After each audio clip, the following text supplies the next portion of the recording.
बिस्मिल्लाहिर्रहमानिर्रहीम। तुलबा किराम, आज का हमारा सबक बाब शीशम हिदायत के सरचश्मे, उनमें से जो टॉपिक है हमारा वो उलमाए मुफक्किरीन है। तो उलमाए मुफक्किरीन के अंदर से पहले जो हमारे पास उलमा आ रहे हैं वो अल्लामा शातिबी रहमतुल्लाह अलैह हैं। आज हम उनके सबक के बारे में पढ़ेंगे। तो हमारा जो है पढ़ने का अंदाज इस तरह होगा कि इसको हमने सवाली अंदाज में किया है। जैसा कि आप जानते हैं पहले भी हमारे जो किताब है बहुत ही इंतहाई मुश्किल है, इसके अंदर मुश्किल अल्फाज हैं। तो हमने इस लेक्चर को इस तरीके से तरीके से तैयार किया है कि हमारा जो है सवाल भी हल हो जाए और हमारा जो है सबक भी हमारे लिए आसान हो जाए। तो हमारा जो सवाल है कि सबक के पीछे जो दिया गया है वो है अल्लामा शातिबी रहमतुल्लाह अलैह के हालाते जिंदगी तहरीर करें।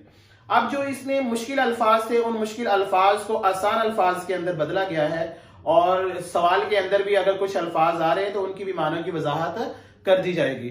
तो हमारा जो सवाल है इसको हमने इस तरीके से प्रेजेंटेशन को अच्छे तरीके से तैयार किया है ताकि हमारा वो जो सबक है सबक भी हमारा पढ़ा जा सके और हमारा सवाल भी हल हो जाए और आसान से आसान अल्फाज में हमें जो है इनको अलामा को याद करना आसान हो जाए। तो हम देखते हैं जो हमने प्रेजेंटेशन तैयार की है उसमें चंद पॉइंट बनाए हैं। जैसे कि चूंकि उनकी हालाते जिंदगी है, अब हमने उनकी पैदाइश से लेकर और उनके वफात तक तमाम हालाते जिंदगी को बयान करना है। तो उसके लिए 5-6 पॉइंट बनाए गए हैं, इनको देखिएगा इंशाल्लाह आसान हो जाएगा।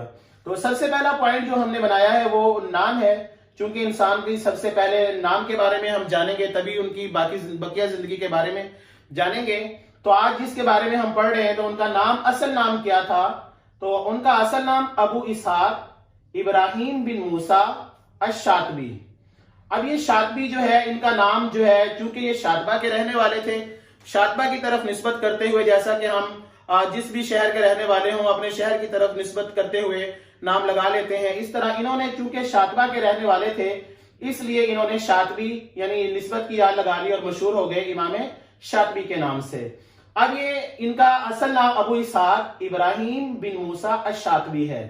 अब ये मुहद्दिस यानी हदीस का इल्म जानने वाले, फकीह उलूम यानी जो शरई मसाइल का जो इल्म है उसको जानने वाले और जामिउल उलूम यानी और बेशुमार उलूम को जानने वाली शख्सियत थे। तफसीर के इल्म को जानते थे, किरात के इल्म को जानते थे, इसके अलावा और भी बेशुमार उलूम को जानते थे। आगे दूसरा जो हमने किया है उनके नाम के बाद आ जाती है पैदाइश कि ये पैदा कब हुए और कहां पर हुए। तो आप रहमतुल्लाह अलैह 538 हिजरी को अंदलुस के कस्बे शातबा में पैदा हुए। जैसा कि आपको पहले बता दिया कि मूसा शातिबी जो लगाया गया है शातबा की वजह से उनकी तरफ निस्बत करते हुए लगाया गया है। उसके बाद हमने जो तीसरा पॉइंट बनाया है वो है तालीम। अब पैदाइश के बाद चूंकि इंसान जब बड़ा होता है, बड़ा होने के बाद उन्हें तालीम हासिल करनी होती है। अब इन्होंने क्या क्या तालीम हासिल की तो उन तालीम के बारे में अब यहाँ पे हम बताएंगे इसके अंदर कि अल्लामा शातिबी रहमतुल्लाह अलैह ने कुरान पाक हिफ्ज किया, फिका और कुरान पाक की किरात की तालीम शातिबा और इसके मस्जिद में होने वाले इल्मी हलकों से हासिल की। यानी शातबा की जो मसाजिद थी उनमें चूंकि इल्मी महफिलें होती रहती थी, वो इल्मी जो है महफिलों में ये जाते थे, मजालिस के अंदर जाते थे, वहां से इन्होंने फिका का उलूम और किरात की जो है तालीम जो है उन जो है महफिलों से, उन जो होने वाली मजलिसों से इन्होंने सीखी।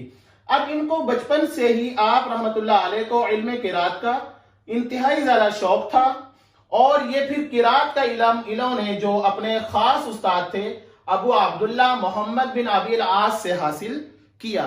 तो ये अल्लामा शातिबी रहमतुल्लाह अलैह की जो तालीम थी, इब्तिदाई तालीम थी जो उन्होंने हासिल की। अब ये तालीम हासिल करने के बाद फिर उन्होंने मुख्तलिफ जो है ममालिक की तरफ, मुख्तलिफ शहरों की तरफ जो है हिजरत की।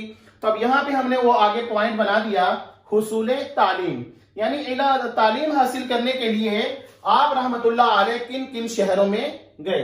तो यहाँ पे बता रहे हैं आप रहमतुल्लाह अलैह मजीद तालीम हासिल करने के लिए बिलंसिया और बैतुल मकदस गए, यानी इन 2 शहरों में मजीद और इसके अलावा तालीम हासिल करने के लिए गए। उसके बाद आ जाता है कि अब इन्होंने जब इल्म हासिल कर लिया, किन किन उलूम के ये माहिर उस्ताद बने और किन किन उलूम में ये माहिर थे। तो यहाँ पे अब हमने पॉइंट बना दिया है माहिर उलूम, यानी किन उलूम के अल्लामा शातिबी रहमतुल्लाह अलैह माहिर थे।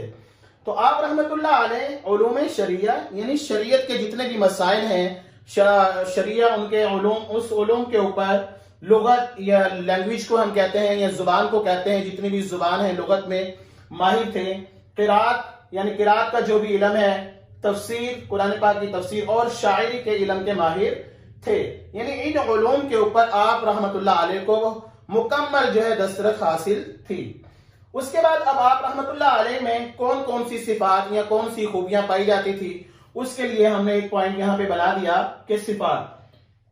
तो आप रहमतुल्लाह अलैह में सालेह इंसान, बात के यानी कौल के सच्चे, बुलंद किरदार, ज़हनी वसात और मजबूत सोच रखने वाले, मुत्तकी यानी अल्लाह से डरने वाले, परहेजगार, साबिर सब्र करने वाले, पाकबाज मुअज़्ज़िज़ शख्सियत के मालिक थे। यानी ये आप रहमतुल्लाह अलैह की वो खूबियां हैं जो आप रहमतुल्लाह अलैह की जिंदगी में पाई जाती थी। और आगे तसानीफ, अब इन्होंने चूंकि इल्म हासिल किया, इल्म हासिल करने के बाद मुख्तलिफ ममालिक की तरफ हिजरत की, वहां से फिर इन्होंने अपनी जिंदगी के अंदर कौन सी किताबें तहरीर की या किताबें लिखी हैं, उनमें जो इनकी मशहूर 2 किताबें हैं इल्म फिक़ह के अंदर है अल-इतिक़ाद फ़ी अहलिल बिदअह वज़्ज़लालात, अल-मवाफ़िक़ात फ़ी उसूल शरअ और किताबुल मजालिस। और इसी तरह एक अरबी में इल्म किरात के अंदर इनकी शातबी किताब है अशार की सूरत में, वो इनकी यानी बहुत ही मशहूर तसानीफ हैं। अब ये हमने मौलाना के जो है अल्लामा शातबी रहमतुल्लाह अलैह के हालात जिंदगी हमने चूंकि उनका तारुफ नाम से शुरू किया था, वो कब और कहां पैदा हुए सारा हमने पढ़ लिया, आखिर वो फिर इस दुनिया से चले गए। अब लास्ट में जब हम जिक्र करेंगे वफात के बारे में जिक्र करेंगे, यानी पैदाइश से शुरू करेंगे कब और कहां से पैदा हुए और कहां पर उनकी वफात हुई। तो अल्लामा शातबी रहमतुल्लाह अलैह 590 हिजरी में काहिरा, ये मिस्र के अंदर शहर है, काहिरा में फौत हुए और इनका नमाज जनाजा अल्लामा इराकी रहमतुल्लाह अलैह ने पढ़ाया। अब ये जो हमने आज सवाल तैयार किया है, ये इस तरीके से तैयार किया है ताकि आप लोगों के लिए याद करना भी आसान हो जाए और हमारा जो है सवाल भी हल हो जाए। तो मैं उम्मीद करता हूं आप तलबा किराम को ये सारा सवाल समझ में आ गया होगा। अल्लाह आपका हामी नासिर हो। अस्सलामु अलैकुम व रहमतुल्लाहि व बरकातुहू।